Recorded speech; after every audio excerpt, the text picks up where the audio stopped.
Ladies and gentlemen, before I get into the discussion at hand in this video, I gotta make a quick statement. I need to discuss something real quick, something important. That is what you would like to see on my channel. I consider myself a super channel for all NEPs, Fairy Fencer, anime, and soon-to-be Assassin's Creed content, OSTs, commentaries, lore discussion videos, and theory videos. Not to mention, if you want writing concept ideas, I am an author, so if you want writing conceptualizations, I am open to that suggestions as well. So if you would rather see discussion videos that add something to the mix, let me know by getting me subscriptions and view count. If you prefer long streams, show me that by getting more and more people to watch my live streams on Tuesdays and Fridays. YouTube is an entertainment service, and in my view, I am no different. Despite my many grandiose titles, my channel's main conditioned purpose is to provide an anime service that is the most conducive and productive towards both the intellectual and average consumer. That is the basis behind OneManCast, benefiting the one, which is in each and every single person. So let's make this goal. Let's make this dream a reality by sharing my videos, streams, and content all over the web. So without further ado, without further delay, let me explain to you why the original Neptunia may actually be a genius construct made by Compile Heart, Idea Factory, Sonako, and Naoko Mizuno. This game is extremely disrespected by both a fan base who doesn't understand its value for the time it was in, cannot appreciate slow-paced mechanics, which to the original game is a slight detriment, albeit not a game-killing detriment, and egregiously overlooks its value. However, a YouTuber by the name of Teach Me History told me something on one of my Vert discussion videos a while back, that the original game actually made Vert seem very respectable. And quite frankly, I gotta say, Teach Me History is, to be quite honest, onto something here. The genius behind this game is underappreciated, for it is filled with lore abound. It elevates not only the main protagonists, which quite frankly isn't really Nep here, but IF and Compa, and is constantly leading me to believe that maybe Nep isn't a fitting main protagonist, albeit that is a different video for a different time. However, it also elevates characters I detest, such as Vert and Compa. Two characters I really and truly despised until I played the original game. While I don't detest or despise them in this game, I am still not a fan of big-titted morons. It disrespects my own personal view of women and waifus, and that waifudom is more than cheap adolescent attractions. However, I do have to admit that many find these characters appealing. It all depends on our taste in life. Yet, that is the inherent beauty of this game. No matter what waifus you're into, you come in not having much respect and appreciation for those you don't like, but you leave with more respect and appreciation regardless of your own personal tastes. This game is a perfectly written encapsulation of what the message of Neptunia spreads, and did so infinitely better than that red-headed stepchild known as Fairy Tail. The passion, unity, and power of friendship.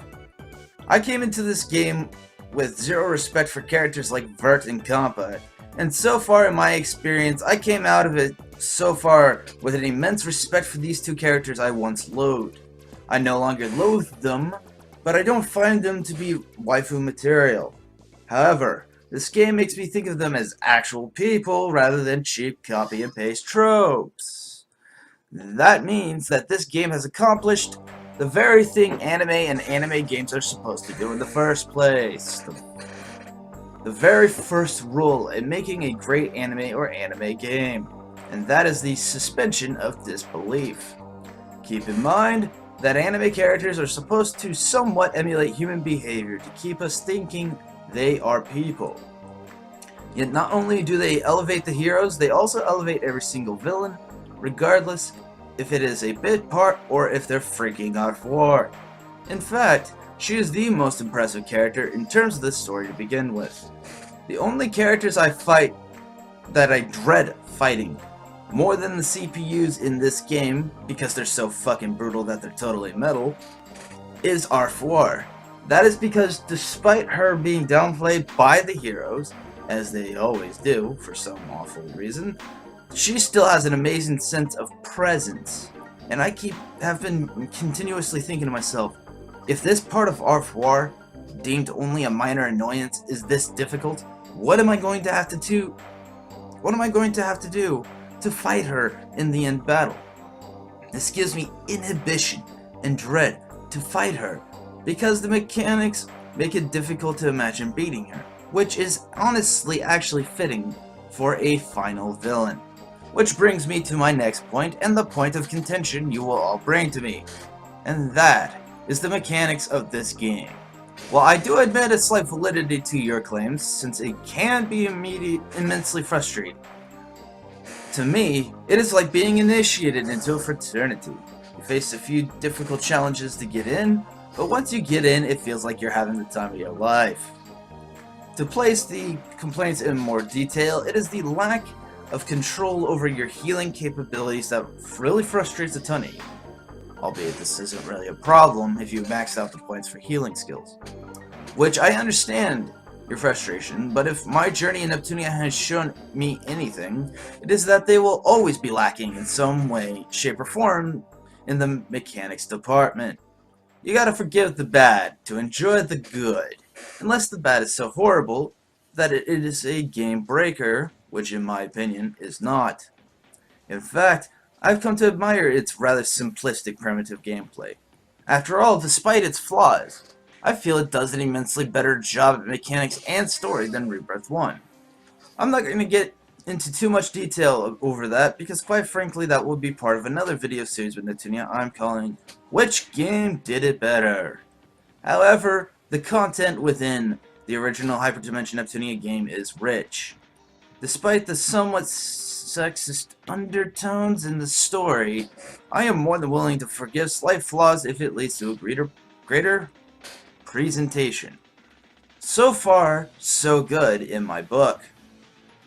It has brought many things to the table, and I can see why they were able to make Mark II, despite it supposedly being a flop. Let's be honest here, if they didn't make money off of the game and its infamy, Mark II wouldn't be possible, let alone victory. One last thing, this game even elevates certain NPCs, such as my buddy Ganache and Ivoire. And I must say that despite my issues with Pico, Irisheart, and Vert, my most hated villain from here on out in the Neptunia franchise is that piece of fucking shit, douchebag, motherfucker Ivoire. Pardon my French, but he is the most classless piece of garbage possible.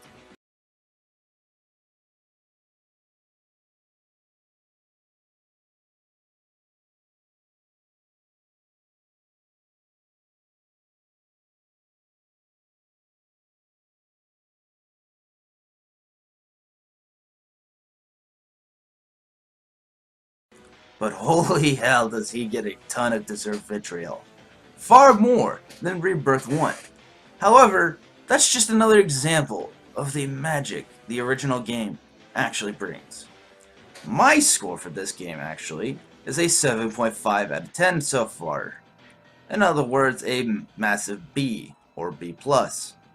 Or maybe a C+, I don't know. I'm not really judging numbers on letters. A massive stark difference from Eurogamer, who are just a bunch of self-righteous SJW gamers who scored it 2 out of 10. Even so, many of you also somewhat agree with the score, which I cannot in all due conscience agree with. It makes a perfect first draft game, and it is a damn shame that it outshines games like the Rebirth series, both versions of Victory, and pretty much every Tamsoft game sans producing perfection. However, Tamsoft is another discussion for another time. In summation, this game does not hold your hand in the slightest. It provides a rather ancient Spartan experience with its gameplay, which it shows to be a sad reflection of the audience when it becomes clear to my perspective that control is a thin mask of desiring the mechanics to hold our hands. Try out this game. Also, for your sake, please play on easy for your enjoyment. and try to appreciate the rich game lore, the rather unorthodox soundtrack, of which, by the way, was one aspect that lowered the score. It wasn't even that the music was bad, but rather poorly placed. And the detail, and another aspect of why it should be given a chance, is the detail put into certain attacks and the HDD transformations. You don't have to find it to be your favorite Neptunia game at all, but you should definitely have appreciations of certain things in it. And if you get far enough into it, use it as a reference as to how to improve a declining writing style in future Neptunia game presentations. So feel free to discuss your impressions in the comments sections, whether you find me right or inherently wrong. I will be trying out some new pieces of discussion because as a writer, I have been chomping at the bit to write some pieces on some actual anime itself. Many of my AMVs were experiments to see what I can and cannot get away with clip-wise. I have been hesitant to discuss anime topics for fear of copyright claims. So now, due to this new scenario I'm being put through, I can no longer afford a slow, meticulous style. So if you're new, please subscribe, click that bell, and make sure to select all if it presents the option for how much content you want notifications for /from, as well as like the video and share it to your fellow fans to help build a consumer-dominated revolution. Ladies and gentlemen, I am the resurrected One Man. Yes. Have a nice day. Never stop loving anime. And if they don't like it, sorry about their damn luck. I will see you next time.